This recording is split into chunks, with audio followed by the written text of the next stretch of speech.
WDHA's Reconnect with Rockers. I'm on with, I call him a legend, man. 20 years, Troy Sanders. I've wanted to talk to you for such a long time. Troy, of course, from Mastodon. So welcome to WDHA's Reconnect with Rockers. I don't know where to start. First of all, of course, we're going to talk about Hushed and Grim, but I want to begin by saying, who came up with Live from the Georgia Aquarium? Who came up with that? That was brilliant. And man, I loved it. I was in another world. I was transported to another world. Awesome. Well, first of all, your fabulous introduction was the best ever. So yes. You started my morning off. Incredible. Thank you. It's nice to talk to you as well. So we're from Atlanta, of course, and we've all been to that aquarium so many times. And as you make your way through the entire place, towards the end, there's a giant viewing wall where you can just stand there and stare in awe until the place closes and they ask you to leave. It's just that incredible with the whale sharks and the turtles and multiple species of shark and fish. It's just incredible. So when pandemic time hit, we just plowed straight forward into writing new music because we were all writing had a bunch of ideas, and it was time to be creative and make the most out of our time. So we kind of missed that big window of all the bands that did the live streaming shows. But once we finished recording our records, we spent a year writing and recording. It was presented to us that we were allowed to play at the Georgia Aquarium in Atlanta, our hometown. And there had never been a rock band play in that room before. And the idea was to strip everything down because it needed to be at a certain volume decibel limit, because through that 3 feet of glass are all the fish and the animals, and they take good care of them. So that was, it presented a really cool challenge for us. Like, hey, let's take a lot of our songs and see if they can transfer well into the stripped down or acoustic environment. So it was perfect timing for us to do so. And the opportunity was something that we couldn't pass. So put those two things together and we had to do it. And thankfully it turned out all right. Oh, it was magical. And when it was told to me by your record label that you guys were doing it, I needed it explained to me a couple of times. I was like, okay, Mastodon stripped down, aquarium, fish is still there. I mean, it was amazing. And I'm glad you guys didn't do the early live streams, because I think this was so worth waiting for. And everybody was getting their like footing. And, we did a lot of them with bands, we had to do what we had to do. But everybody was like, bear with us in case it's not going to go the way that we want it to. So I just thought this was masterful, beautiful, and incredible. And, the thing that I left out in the intro, of course, and I wanted to say it, and you've heard it a million times, but, Grammy Award winning, does it ever get old? Does it still surprise you? And I think for us as music fans, especially heavy music fans, the beauty in it is every so often an awards or a Rock and Roll Hall of Fame or a Grammy or something gets it right. So for us as rock fans on that night, and I wanted so much to see footage of you guys getting the award. You in that white suit was brilliant. You looked amazing. You just blew everybody off whatever carpet that was. But does it still sort of resonate with you going, geez, we won a freaking Grammy. We did. Yeah. But the story behind it is what's, is the best. It means the most to us for just the idea that we started in 2000. Just 4 dudes that wanted to play a dirty brand of rock and roll that the 4 of us loved. And then the fact that we went through 3 vans traveling around the country over and over for 5 straight years before we were able to go into a bus. We would play any basement, any house living party. In the vans. Everyone lived in the vans. It's living in the van. Notoriously known, yeah. And lost all money that we had just to attempt our best shot at this, dream of ours is if we could book enough shows per year to where we couldn't be at home and have a day job, then that was success. So that was the first goal. Flash forward 20 years later, and then we're on this worldwide stage, nominated by music peers around the world. So to go from sleeping on 100 floors to a Grammy 20 years later and everything in between, that whole story is what we think is really incredible, because it was never intended to put a band together for a trophy or for accolades or for any awards. It never is. So, between our start and that Grammy, everything in between that transpired is really magical, and it's just a cool story. So, yeah, and that record, a very important record for the band. I mean, I think for 20 years for you guys, I think you guys have made such a masterful journey in 20 years. I mean, you're not going to any artist who wants to still make the same record. I mean, I don't even know if it's possible. But for your fans, I mean, you're not going to be making, March of the Fire Ants now.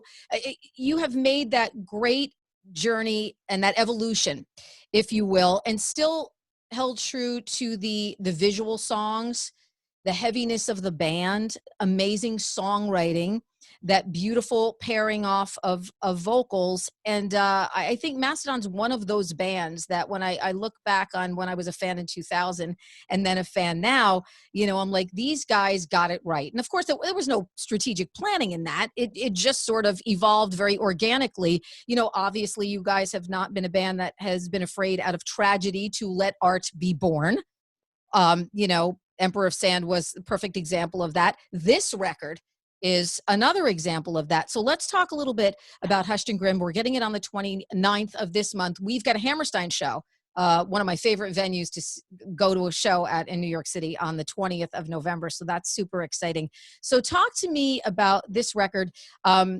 Basically, for lack of a better phrase, kind of a love letter to Nick. Yeah, exactly.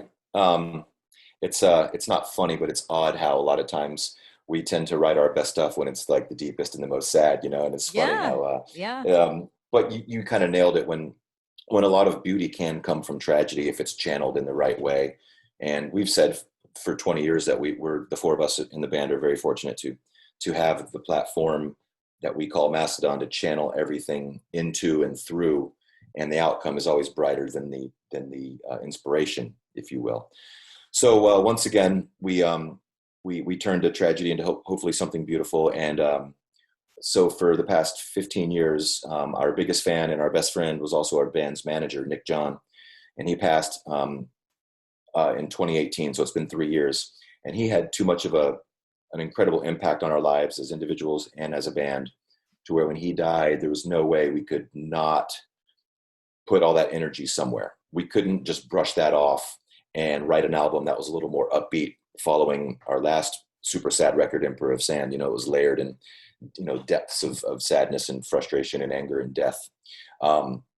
So once again, we were kind of channeling everything on how Nick impacted us both in life and death into this record. And with that in combination of having a year off, thankfully all four of us were just 100% full throttle of writing riffs, writing lyrics, and we had more song ideas than we've ever had before going into an album. So yeah, this is hopefully something beautiful to, I kind of think of it as a musical memorial, hopefully in a beautiful, grateful way to Nick and for Nick, and something that will hopefully live in a positive light with beauty and will hopefully touch people in a positive way, all stemming from his impact on us as a band and obviously his passing. So it's sad and deep, but we also feel that it's very relatable to people. And absolutely, oh my God, now especially more than ever. Yeah, and the fifth member of your band. I mean, how do you not have a swan song to the fifth member of your band, and right. your brother. And I think the emotion in the music, I mean, there's always been emotion in the music, but when I hear Teardrinker and the vocals, the trading off of vocals with you and Bram, I mean, there's an emotion in that song for me that goes beyond emotion. And Mastodon songs again are emotional and visual. Let's talk a little bit about the visual nature too of the band. You grew up, obviously, we're probably in the same wheelhouse age-wise, I would imagine, because I know some of your influences. You're a Kiss kid. I was a Kiss kid. I was in the Kiss Army, and Gene influenced you to play bass. Yeah. So talk to me about visual bands. Did you grow up loving, like for me, I'm a Rush geek. I got my Rush shirt on today. I'm a Rush geek, Iron Maiden, bands that always took me on that journey. When I was a kid, I'd put the vinyl on and I felt like I could see the songs in my head. Were you a songs in your head kind of kid growing up listening to music? Yeah, all four of us in the band were, growing up in mostly the 80s. All four of us were fully immersed in here's the album, and you're sitting down and you're looking at the artwork and you're reading the liner notes and you're listening to the songs, taking it in from start to finish. So we still incorporate that into everything that we do. Like even to right now, the art of the album is very, very much true I still love to this the day. art. I'm looking for all the hidden pictures too, like in the, it's very old school to me. And it just brings me back, to a time where that meant so much. Artwork and photography, even in albums, were such a catalyst for people getting into the music. It's so much more than I think sometimes generations will ever really understand. Yeah, so it's very important to us to have the art of the album as a full and whole, and I think it's great that when we decided to do a double album in the year 2021, when more and more is focusing on doing EPs or singles and such, with shorter. I love the fact that we can go against the grain Oh, still it's to the this best. day, It's the best. and Mastodon art, like our music and everything that we do, it still stems from quite a selfish place where the four of us want to be very happy with everything that we do. And it's always been that way. So I think that's helped our trajectory of, over time to be authentic. And thankfully it's translated to a lot of people around the world. We have an amazing core of fans Oh, they're everywhere. It's crazy. They're amazing. like the Rush fans. They're It's like amazing. wild, crazy. When I knew I was going to talk to you, you know what I was thinking to myself? Like, I'm excited because I'm a fan, but I'm thinking, I got to do a good job for the fans. Because the fans are all about, they're so about the band. They are the type of fan base, and certain artists have this, where they feel they know more about you than you know about you. Right. They I love will that. literally extract things from your songs that they know are there, and you'll be like, well, we weren't really thinking of that, but okay, I guess I can kind of, and it's so funny because when do you realize that you have that kind of fan base? When do you realize that you're just not the casual concert goer band? When do you realize Yeah. that they're maniacs? Well, thankfully, it's been a very slow. It's just ascended since day one. Playing for 5 people in a boat shed in Maryland, all the way to now playing big, massive, great shows. It didn't happen overnight by any means. So it's just with each album, it just got bigger and better each and every time. So, and it still is. So I always like to say that we're still ascending the mountain. We've yet to reach the top. So our fan base has grown with us, and they've come along for the ride, thankfully. And so it wasn't like an overnight thing that we noticed. It was just like every album cycle, wow, it's bigger and better, and the fans are great.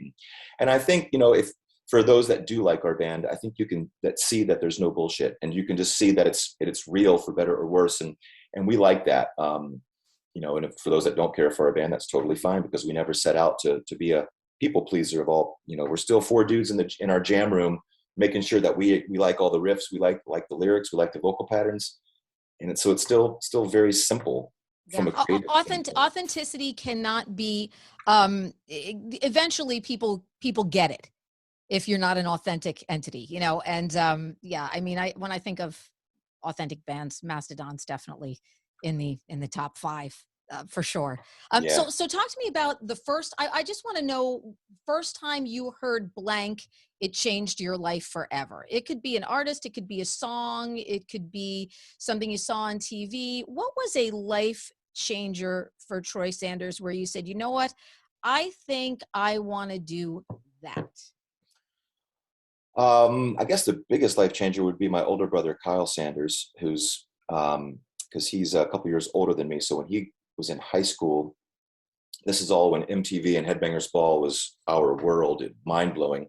So simultaneous, he was in high school and he started a band, and with these other dudes that had long hair, and they were playing, Van Halen and Kiss Cheap Trick covers. And it was like, as a middle school kid, looked like 13 years old, looking up like, that's amazing, I want to do that.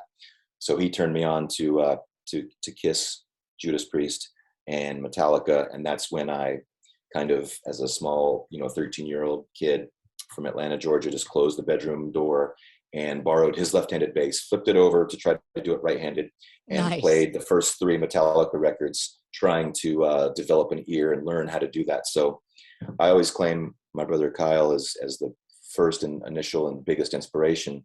But then if anyone says, like, how did you learn how to play bass? Did you ever take lessons? It's a yes and no. I didn't take formal lessons, but I did learn the first 3 Metallica albums. So Nice. I've always Nice. credited That's a Metallica very as almost well. famous story. It was your almost famous moment, with the older brother with the records, and you put the needle on the record and the candle goes, and you sort of get sucked into that world. Oh, and and you played with Thin Lizzy too.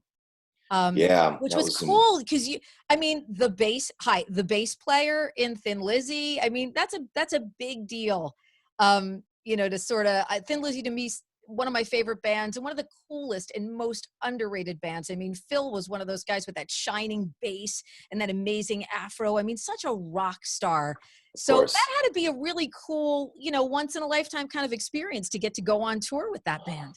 It was definitely the highlight of my musical career. It was more of a like a dream, just floating on a cloud um, type of Yeah. experience. So just the fact that Scott Gorham, had me on his radar to Damn. ask me to do it was 4 shows in 2019 European festivals, and by far the most enjoyable 4 shows in a row I've ever been a part of, because it was on another level. I was literally felt like I was floating on a high that Yeah. I could never experience anytime else. Because with Mastodon shows, when we play the big festivals, and 2 nights ago we played the Aftershock Festival in Sacramento, and Yep. there was 30,000 people in front of us, and that's a big deal, and it was very enjoyable.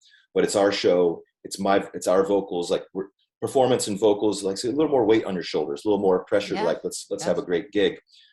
But with the 4 shows I did with Thin Lizzy, it was more of just be super rehearsed, which I was, and then I kind of sat back and just enjoyed it on a different level. So yeah, that was a dream gig, and I'm so happy that Scott Gorham keeps Thin Lizzy going. And the biggest thing I took from that is that uh, watching thousands and thousands of fans singing Thin Lizzy songs back to the band was just a very obvious point in life where bands like that sometimes get questioned, like, well, hey, how can Thin Lizzy be still going without Phil, or Queen without Freddie Mercury, et cetera, et cetera. Well, you go to those shows in that live experience and you witness the amount of energy and that intangible magic that happens in a live environment, from band to crowd and crowd singing back to band. It's incredible, and it can't be reproduced. And I hope Scott Gorham continues some Thin Lizzy stuff, because just to say that they're of legendary status is an understatement. Yeah, yeah. And I love you mentioned those bands. You mentioned bands that you loved growing up, Kiss and Priest and Metallica. Now you're playing with all of these bands at these festivals and everything. I read a quote that you said about Slayer where, Slayer was our band that we loved, and now they're our friends, and we play with them and we hang out with them. And I think it's so incredibly cool. You of all people certainly deserve to be living the dream. 20 years later, I literally had to go back and I was like, it's not 20 years. I'm like, there's not 20 years since I listened to the first Mastodon album. There's no way. And then I was like, holy crap, it's 20 years. Where does Yeah, time go? So 21 years later, I think it's amazing that you guys are putting out a double record. Hushed and Grim is coming out again on the 29th. We've got a Hammerstein Ballroom show, Ticketmaster.com, on the 20th of November. And Troy, it has been a little slice of heaven to hang out with you, have a chat, man. Best of luck with everything. Huge fan here. And thanks for the tunes, man. Thanks for keeping heavy music evolving and going forward, because, man, we need it. good. Well, thank you for spreading the love, and thanks for having me. Such a good morning to talk to you. Yay! DHA's Reconnect with Rockers is powered by Karis Lock Company, your full-service locksmith, and Dover Dodge Chrysler Jeep Ram on Route 46 in Rockaway. Online at doverdodge.com.